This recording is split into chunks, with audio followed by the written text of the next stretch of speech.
Merci beaucoup de votre exposé.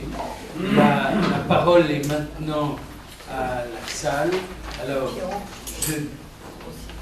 je répète ce que j'ai dit tout à l'heure. Je souhaiterais que vous ne fassiez pas une nouvelle conférence, parce que les intervenants ont été les uns et les autres absolument passionnants. Et je souhaiterais que vos questions soient les plus brèves possibles. Alors, Alain, pour commencer, dire à qui tu t'adresses? J'ai une question pour M. Epstein et une question pour Alain Sherman. Pour M. Epstein, il nous décrit donc un processus cyclique. Je voudrais savoir si, en phase d'ascension ou en phase de décrue, il a pu individualiser certains facteurs à mettre en corrélation. Ça, c'est ma question pour M.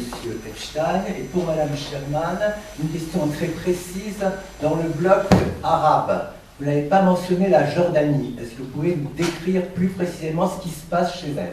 Merci pas vous.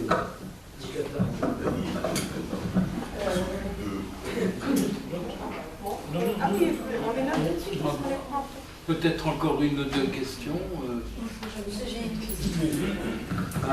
Maurizio. Je ne m'adresse pas en particulier à n'importe lequel. Si vous connaissez sur YouTube des vidéos qui tournent du cercle nationaliste français avec Philippe Plonka-Dassac, qui est l'animateur, qui est, à mon avis, extrêmement virulent. Je veux savoir si vous le connaissez, qu'est-ce que vous en pensez? C'était pour Nathalie. Michel. J'ai ici un micro. Il me semble que M. Epstein n'a pas parlé d'un phénomène extraordinaire et qui est les Juifs qui soutiennent le BDS et des Juifs qui sont encore plus acharnés contre Israël que la population qui les entoure. C'est un phénomène nouveau et très inquiétant. Et parallèlement, les mouvements dans le monde arabe pour atténuer les thèmes les plus offensants du Coran, pour essayer de diminuer, parce qu'il y a quand même un certain antagonisme anti-juif dans le Coran.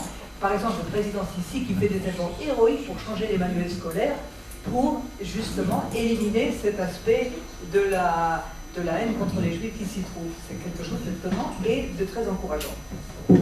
Suzy et ensuite Bernard. Ma question s'adresse à Simon avec un commentaire. On n'a pas parlé de l'antisémitisme des grandes organisations internationales, dont notamment l'Union européenne. Je veux simplement signaler qu'il existe un programme cadre à l'Union européenne de recherche scientifique auquel Israël est associé, bien que ne faisant pas partie de l'Union européenne. Depuis quelques années, il est impossible pour un chercheur ou une chercheuse israélienne d'introduire un programme sans associer immédiatement j'allais dire, une institution palestinienne. Impossible. Est-ce que c'est de l'antisémitisme? Quelle est ta question, eh bien, Suzy? c'est ça. Est-ce qu'on peut mettre cela dans la catégorie antisémitisme ou pas? Voilà ma question. Mais c'est très grave.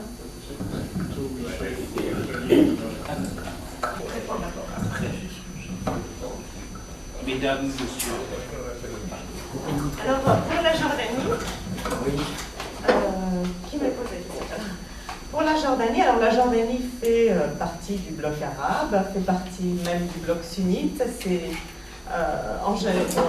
n'a rien à voir avec l'Iran a priori. S'il fallait la situer, ça serait évidemment dans ce bloc-là.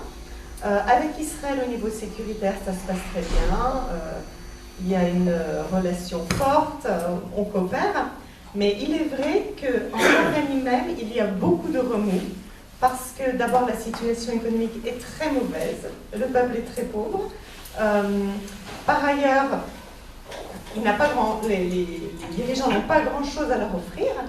Et le fait notamment que la reine s'habille de manière aussi extravagante qu'elle était classée comme l'une des reines les mieux habillées du monde a fait un scandale à l'intérieur du royaume parce que le peuple est misérable. Donc il y a des remous. Et ça ne facilite pas la situation par rapport à l'accord du siècle qui est en train de se faufiler, enfin d'arriver en douce et qui fait très peur. Parce que le royaume ne fonctionne pas. Il fonctionne très mal. Et voilà un accord qui se précise. Ils n'ont pas été vraiment consultés comme ils auraient peut-être aimé l'être, en tout cas pas le monarque. Et ça les inquiète. Donc, dans la presse, on a pu voir, on a pu lire des appels à l'intifada, des appels venus de la presse jordanienne pour que les Palestiniens de Cisjordanie commencent une intifada préventive. Voilà ce qu'on a pu lire dans la presse, et pour nous, cela indique qu'il y a une forte inquiétude en Jordanie, au niveau gouvernemental, par rapport à ce qui va se passer avec l'accord du siècle. Ils sont très fragiles. Est-ce que je peux dire le Qatar, le Qatar est un ennemi. Il joue son propre jeu. Il est dangereux. Non seulement pour Israël, mais pour les États européens également. Le Qatar il est toujours entre deux, évidemment. L'Arabie Saoudite essaie un petit peu de le ramener dans le giron, mais c'est quand même un État qui est très problématique et qui finance aussi un peu le terrorisme à l'intérieur de Gaza. C'est ce que je peux dire en gros du Qatar.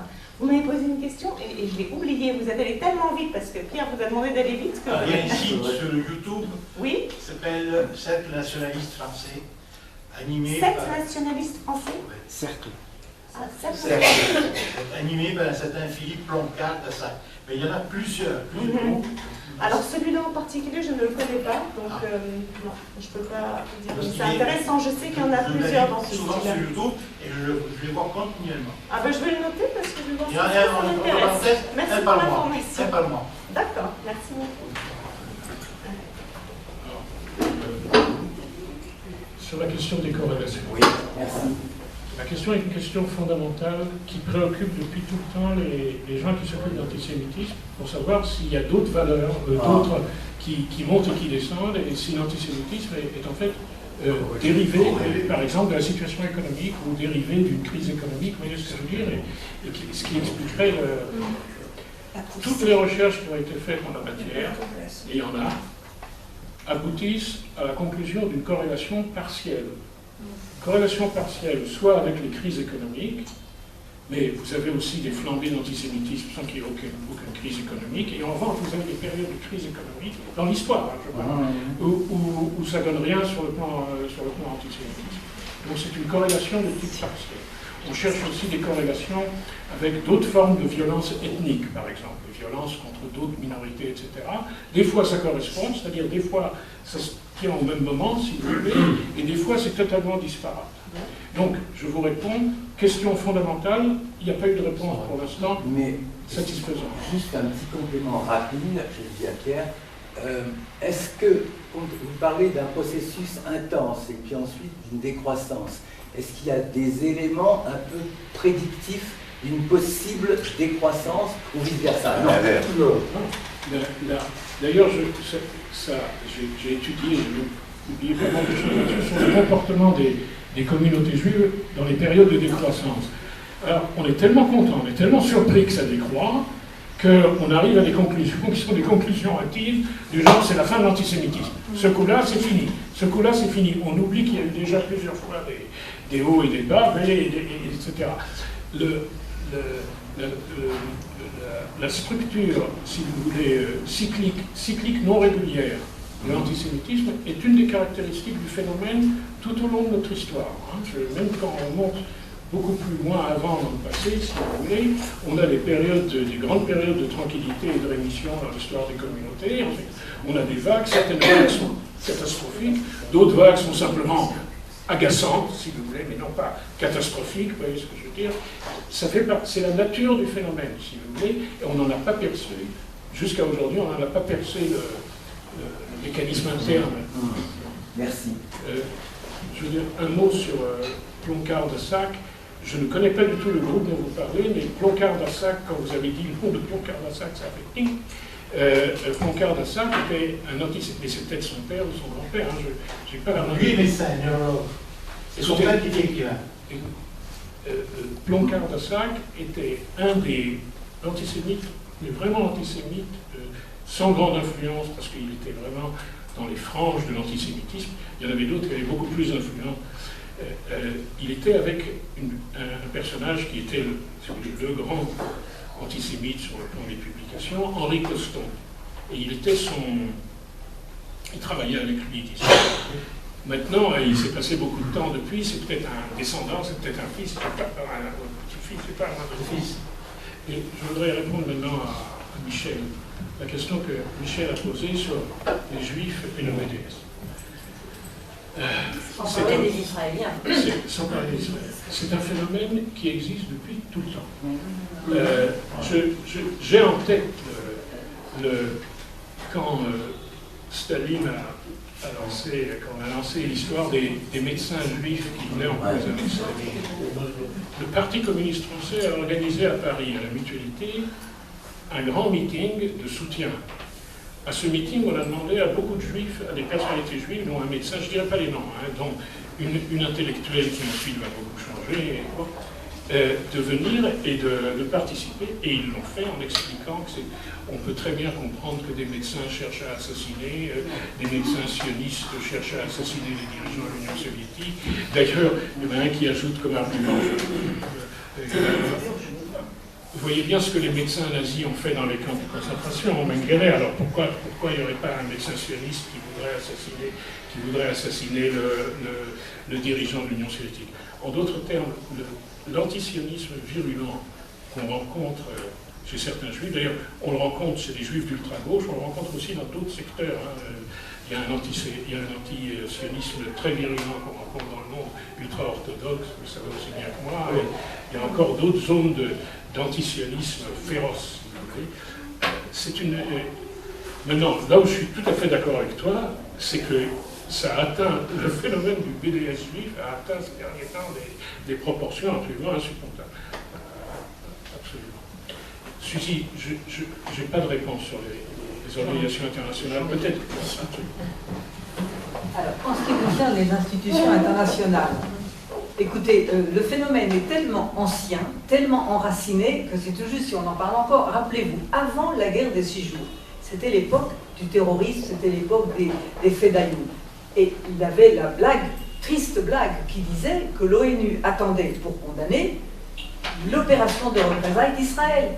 Si vous voulez, il y avait déjà à ce moment-là à l'ONU une forte majorité pour condamner systématiquement Israël. Alors, aujourd'hui où on en est, quand vous pensez que l'UNESCO a pu voter avec la France des résolutions qui disent que le judaïsme n'a aucun rapport avec l'esclavage du temps, ou avec le tombeau des patriarches à répondre, comment voulez-vous, si vous voulez, c'est tellement enraciné là-bas que je ne vois pas comment on va y arriver à changer cette attitude qui est soutenue, il faut le rappeler, par la grande majorité des membres des Nations Unies.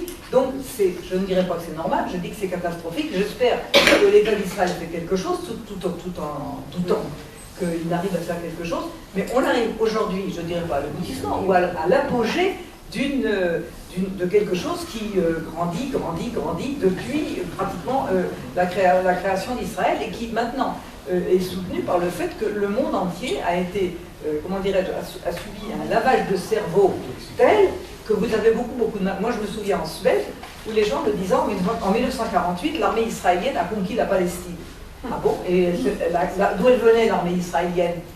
Il n'y a pas de réponse, mais les gens sont convaincus que l'armée israélienne est arrivée, je ne sais pas où, et elle a conquis la Palestine en 1948. Donc, le narratif israélien a complètement été battu en brèche, et actuellement, dans les... Alors, il faut espérer... Je sais que c'est impopulaire, il faut espérer que quelqu'un comme M. Trump, n'est-ce pas, qui a peut-être des défauts, mais qui a énormément de qualité quand il s'agit du peuple juif, qui est en train d'essayer de faire bouger quelque chose, et aussi, comme je le dis, le mouvement qui vient des pays arabes, par exemple l'Égypte, qui a dit une fois, on s'est battu, on a fait 5 guerres pour les Palestiniens, on a perdu des dizaines de milliers, des centaines de milliers de soldats, notre économie est démolie, ben, ça suffit. Alors, le jour où cette nouvelle tendance arrivera à émerger au Moyen-Orient, il faut espérer que ce ne sera pas l'Europe qui va freiner. Parce que regardez ce que vient de dire M. Le Drian. Monsieur Trump, puisqu'on parle de lui, avec son fameux livre du siècle, met au point ce qu'ils appellent le workshop de Manama à Bahreïn, où on va discuter de ce qu'on pourrait donner aux Palestiniens pour améliorer leur sort. Pour le moment, il n'est pas question de politique. À Bahreïn, on ne va pas parler politique. On va faire venir des gens qui vont dire on est prêt à dépenser des millions et des millions et des milliards pour les infrastructures, etc., etc., etc. Le Drian se prononce contre. Mais pourquoi? Il ne sait pas ce que ça sera le programme de Trump pour le moment. Si on peut améliorer le sort des Palestiniens par l'économie, pourquoi pas? Non, il ne faut pas parce qu'on ne sait jamais, ça amènerait peut-être les Palestiniens à revoir leurs problèmes. On en arrive à un absurde total. Donc, si vous voulez, je regrette. Vous avez raison, mais je regrette. Je ne vois pas ce qu'on peut faire pour le moment.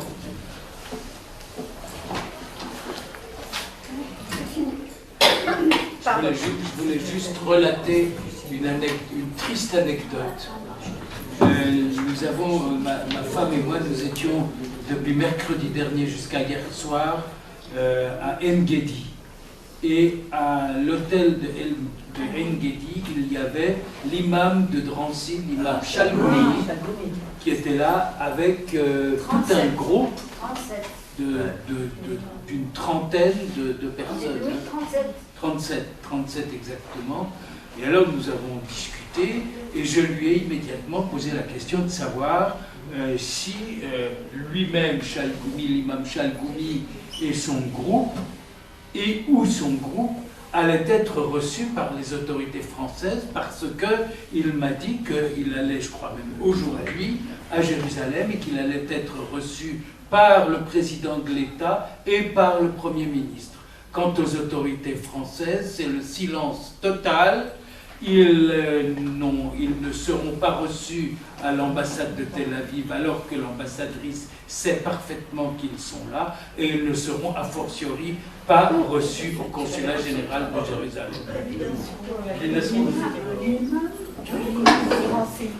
Excusez-moi, le grand rabbin a encore une question. J'étais avec moi pour plaisir les deux derniers orateurs, et ce que je veux dire, c'est avec beaucoup d'amitié que je veux le dire. Je sors de ces forums, en général de ces forums sur l'antisémitisme avec toujours un certain malaise. Comme si on voulait nous persuader que l'antisémitisme existe. Alors on nous donne des chiffres, on nous donne des diagrammes, on nous parle de différents internationaux, etc. Nous le savons malheureusement que l'antisémitisme existe. Nous le savons sur nos propres personnes, dans la famille ou dans la région où nous vivons. Donc ça, je pense que ce n'est pas nécessaire de le dire. Par contre, ce que j'aimerais, une fois que l'on le fasse, c'est qu'il y ait un forum sur la façon de contrer l'antisémitisme dans les écoles, dans les universités, dans les ministères, dans tous les domaines. J'ai eu un petit espoir lorsque M. Epstein a dit « maintenant on va parler de résistance ». Mais tout de suite, ça s'est calmé. Parce que la résistance, la résistance, il n'y a aucune résistance. Non, elle est impossible. Il y a liberté d'expression, c'est comme ça, et on n'est pas nombreux, donc restez assis et acceptez tout. Et on vient de Michel Nazel, pareil aussi, elle nous a dit pour les grands organismes, c'est pareil, il n'y a rien à faire. Il faut attendre, non, il faut attendre. Il faut attendre, alors attendons le Mashiach. Ce que j'aimerais, c'est qu'on nous dise qu'est-ce que l'on doit faire contre l'antisémitisme. Et ça, malheureusement, ce n'est pas souvent que l'on entend. Uniquement, l'antisémitisme existe, et ça, encore une fois, malheureusement, nous le savons. On le sait, mais on ne peut pas. Il y a 2 ans, dans le même colloque, quelqu'un apportait des réponses. Simon, tu peux répondre? 2 ans de colloque, des réponses Bon. Non, je voudrais compléter un petit peu ce que disait le rabbin Jacquiama. Je veux juste correcte le sujet, le thème de cette matinée, c'est l'antisémitisme. Parce que c'est vrai que, comme tu le disais toi-même, c'est cyclique. Et là, on assiste à un cycle qui est vraiment très dangereux. Maintenant, c'est vrai aussi, comme tu le disais maintes fois, que les Juifs se révoltent. Les Juifs ont toujours fait des manifestations, ont toujours fait des colloques, ont toujours fait des conférences, mais ça n'a jamais donné vraiment. Maintenant, en ce qui concerne actuellement, puisque nous sommes et que c'est la commission Asbara du Mnebrit qui organise, en tant que président du Mnebrit France, Philippe Meyer.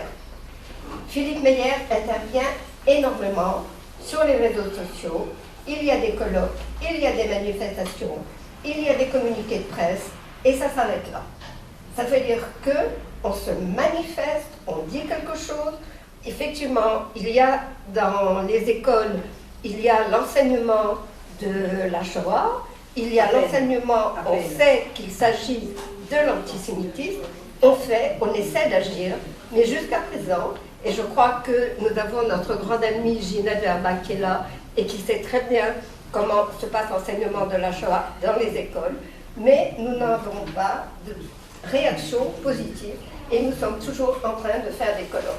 Donc il faut continuer, bien entendu, mais c'est vrai que c'est à un moment donné très démoralisant.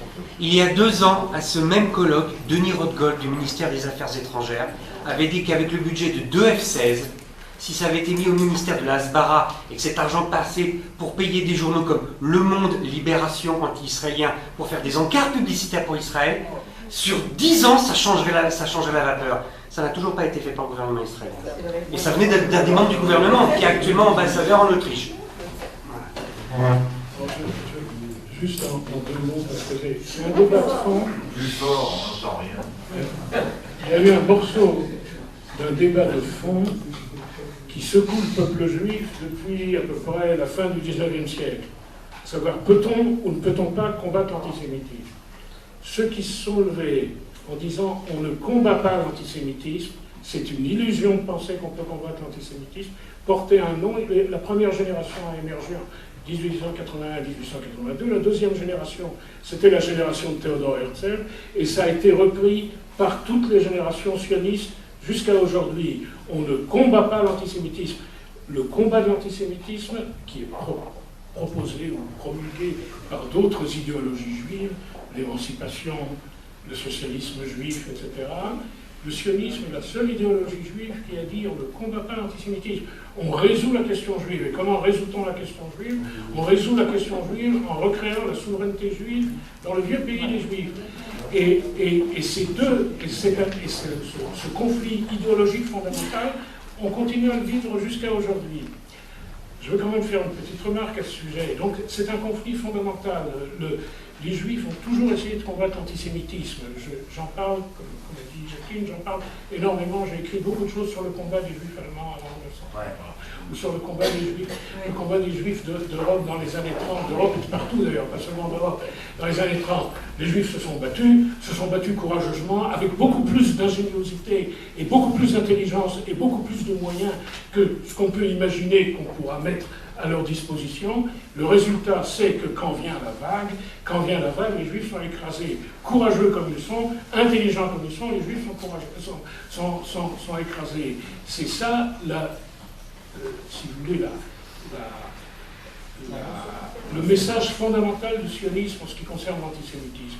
Ça n'empêche pas, et là je veux bien entendu dire que tout ce qui est Hasbara, notamment Hasbara de pays à pays, Hasbara au niveau diplomatique, peut réussir si on met plus d'argent, ça c'est vrai. Israël a tout un champ d'action sur le thème de la, je sais pas moi, de la lutte contre le BDS ou de la lutte contre, etc. Ce qui n'est pas possible, et ce qu'il ne faut pas dire, et il ne faut pas mentir aux Juifs, c'est que si on s'organise bien, alors on va résister à l'antisémitisme. Non. L'histoire juive le montre, les sionistes l'ont dit dès le début. Dès le début, vous prenez la première génération de sionistes, je pense à Lilian Blum, Sokolov et tout ça, la première génération de Pinsker, en 1888, ils l'ont dit tout de suite, en ayant une vision très pessimiste de l'avenir, bien entendu. Donc, il faut distinguer entre, sur le plan fondamental, la lutte contre l'antisémitisme, il n'y en a pas. Et l'amélioration des positions diplomatiques de l'État d'Israël par un investissement juste, par une campagne intelligente de Hasbara, bien sûr, Israël est un État, il a tous les moyens dont dispose un État, à savoir, il ne les utilise pas tellement, compte tenu de ce qu'est le budget du ministère des Affaires étrangères, ce que vous avez dit, il ne les utilise pas tellement, mais il y a tous les moyens d'un État, et ça c'est faisable sur ce niveau-là. Un exemple, la décision de l'ONU qui assimilait le sionisme de sionisme au racisme, qui a été prise en 1975, a été annulée 15 ans après, à la suite d'une bataille diplomatique qui a été une réussite. Alors maintenant on y retourne, s'il vous plaît, ça ne veut pas dire qu'il ne faut pas faire de bataille. Donc je distingue entre le fondement idéologique. Sur le fondement idéologique, ne nous mentons pas à nous-mêmes, ne mentons pas, et surtout ne mentons pas aux jeunes livres. Et le côté diplomatique, organisationnel, structurel, où on peut remporter des petites victoires, et même des grandes victoires sur le plan diplomatique, oui. Ce sont deux choses différentes. Ok.